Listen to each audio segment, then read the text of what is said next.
he sacks the rook for a pawn and wins the knight. So Magnus has given up a rook for a knight and a pawn, and he thinks he's better here, obviously. So what the hell do you do here? Well, again, traditional knowledge says you should trade queens because you're up material. You should try to maybe get rid of this pawn by sacking the rook back. Maybe this b-pawn will be a liability, and maybe we are going to keep this bishop out of the game for some time. So, rook d1, we chase the queen out, and we threaten to trade queens. Alright, we're threatening to trade queens, right? And Magnus is like, okay. Now, Fabiano here must have been like, yo, did this bozo just trade queens with me?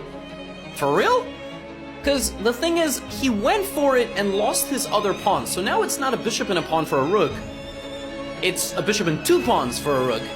Now Magnus reroutes the bishop back to e7 to pressure c5, brings in the rook, and starts building up a little pawn wall.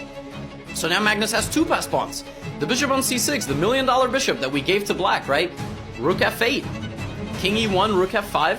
And how is Magnus actually going to win this game? How is he going to prove to us he's winning here? Okay, he gives a check, he forces the pawn out. Remember a long time ago, we talked about one bishop is good and one bishop is bad? Yeah, now both bishops are good, so... and now the rook is also good. And, yeah, I mean, you got too many weaknesses. It's actually kind of fascinating how easy Magnus made this look. Look at this move. Putting the rook on a square where he will trade, and that pawn also becomes a passer deeper into the position. And Magnus won right here. Fabio resigned.